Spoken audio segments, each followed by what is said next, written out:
हरे कृष्णा, मैं गौरांगी दासी आज आपके लिए एक अनोखी बात लेकर आई हूँ। कुछ सवाल, कुछ बताना है आपको। और आज एक कथा के माध्यम से हम आपको कुछ कहना चाहेंगे। उसको ध्यानपूर्वक सुनिएगा और समझने का प्रयास कीजिएगा।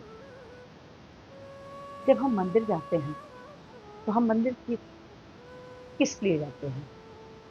इस टॉपिक के साथ मैंने पहले भी बात की हुई है, लेकिन ये थोड़ा सा अलग विषय है। जब हम मंदिर जाते हैं तो उससे हमें क्या होता है? प्रसन्नता मिलती है, खुशी मिलती है। आप बोलेंगे हाँ। आप तब बहुत खुश हो जाते हैं ना, जब आप मंदिर जाते हैं और अगर आप सबसे पहले कुछ भगवान के लिए ले जा रहे हैं, कुछ अर्पित करने के लिए ले जा रहे हैं, तो आप खुश होते हैं। और कहीं पुजारी ने आपको कुछ दे दिया, तब तो आप बहुत खुश हो जाते हैं। मान लीजिए आप बिहारी जी के मंदिर गए हैं, बिहारी जी के मंदिर गए हैं और वहां जाकर आपको वहां के पुजारी आपको अगर गुलाब की माला ऑफर करे, चढ़ा हुआ प्रभु का दें, आपको कितना खुशी होगा। आप क्या सोचते हैं कि मुझे प्रसाद मिल जाए? प्रसाद मिल जाए तब भी आप बहुत खुश होते हैं। मुझे प्रसाद मिला, बिहारी जी के पास का चढ़ा हुआ प्रसाद मिला। और वहीं अगर आप भीड़ में पर्दा बंद हो जाए, जब बिहारी जी के पास पहुंच रहे हैं, उसी समय पर्दा बंद हो जाए, बहुत भीड़ के बाद भी, तो आपको कैसा लगता है? आपको लगता है ओह, इतनी दूर से तो लाइन लगा के आए थे, बस पास में आए थे और पर्दा बंद हो गया। बिहारी कुछ देता तो आपको बड़ा बड़ा ही खुशी होता है। एक छोटी सी कथा के माध्यम से मैं आपको कुछ बताना चाहूँगी। एक बार की बात है कि एक संत हुआ करते थे और एक व्यक्ति था जो हमेशा मंदिर आता था, बिहारी जी मंदिर आता था और मंदिर आकर चुपचाप प्रभु को निहारता था। और जैसे ही कोई लोग आते थे, वो जोर जोर से जयकारा लगाता था, आके बिहारी लाल की जय, रानी सरकार की जय। और सुंदर सुंदर भजन आया था, वो कीर्तन करते थे। उसको देखकर बाकी भी भीड़ जो होती थी, इकट्ठा होती थी, वो सभी भजन और कीर्तन करते थे, उसका बड़ा गुणगान करते थे कि कितना सुंदर कीर्तन करता है, कितना अच्छा भजन गाता है। उसका गुणगान होता था, सब उसके लिए बातें करते थे। ये उस व्यक्ति को बहुत अच्छा लगता है। ये जब प्रभु आते थे, जब भीड़ नहीं होती थी, तो चुपचाप प्रभु को निहारता था, प्रभु छुपाते थे। उसी मंदिर में कुछ दिन बाद एक संत आया। वो संत बिल्कुल उस व्यक्ति के विपरीत थे। मतलब कि जब वो अकेले होता था, बिहारी जी के पास कोई नहीं होता था, तब वो बढ़िया बढ़िया सुंदर सुंदर भजन और कीर्तन को सुनाता था। और जैसे भीड़ आती थी, वो बिल्कुल चुपचाप शांत हो जाते थे, जैसे कि आंखों ही आंखों में प्रभु से बातें कर रहे हैं। ये बात देख के उस व्यक्ति को बड़ा आश्चर्य हुआ। उन्होंने उस संत से पूछा, महाराज, आप तो मेरे से बिल्कुल विपरीत। मैं आता हूँ, मैं लोगों से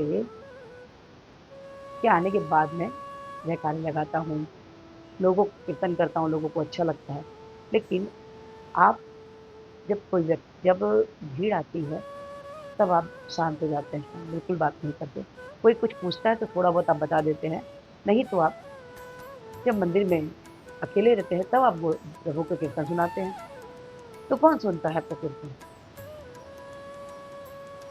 संत मुस्कुराए और बोले, मैं कीर्तन अपने प्रभु को खुश करने के लिए सुनाता हूँ, भजन अपने प्रभु को खुश करने के लिए सुनाता हूँ। मैं यहाँ जो मंदिर आता हूँ, जिस समय लोग जयकारे लगाते हैं, भीड़ लगी होती है, भजन गा रहे होते हैं, उस समय मैं शांतिपूर्वक प्रभु को निहारता हूँ। मुझे उसमें बहुत आनंद आता है। तो व्यक्ति को बड़ा आश्चर्य लगा। मतलब भीड़ में, मैं तुमको एक कथा बताता हूँ। एक बार की बात है कि वो व्यक्ति को बोलने लगे कि तुम कभी ये करके देखना।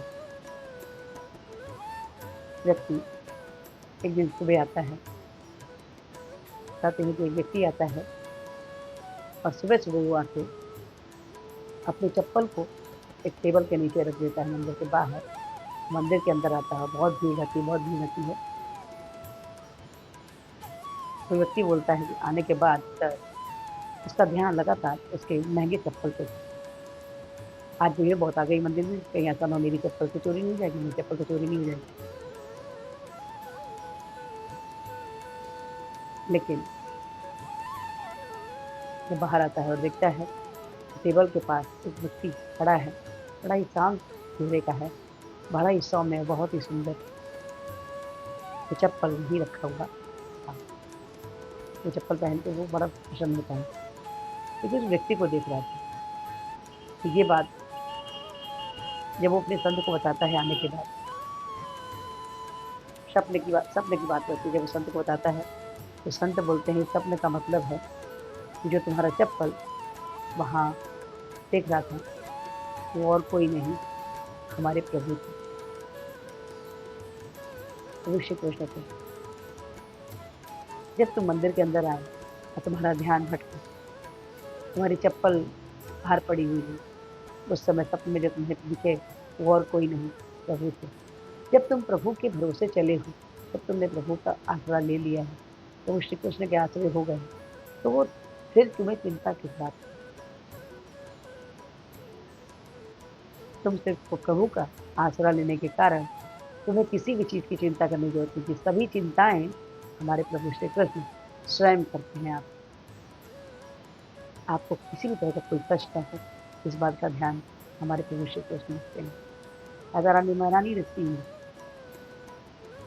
तो जब आप मंदिर जाएँ, तो दुनिया को दिखाने के लिए, प्रसन्न करने के लिए नहीं, प्रभु को प्रसन्न करने के लिए मंदिर जाएँ।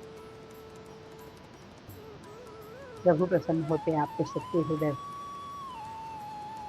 एक फूल भी लेके अगर आप प्रभु के लिए गए, तो प्रभु इस चीज़ से बहुत प्रसन्न होते हैं।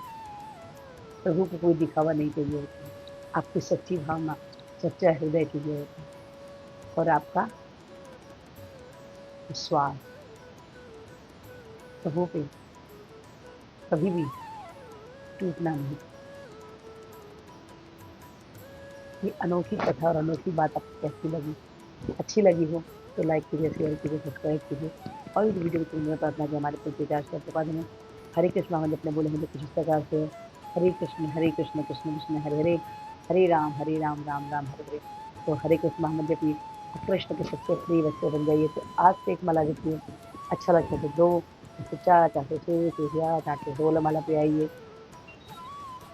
16 माला पे आने के बाद आपके पास हृदय कृपा होगी प्रभु की, और आप कृष्ण के सबसे प्रिय बच्चे बन जाएंगे।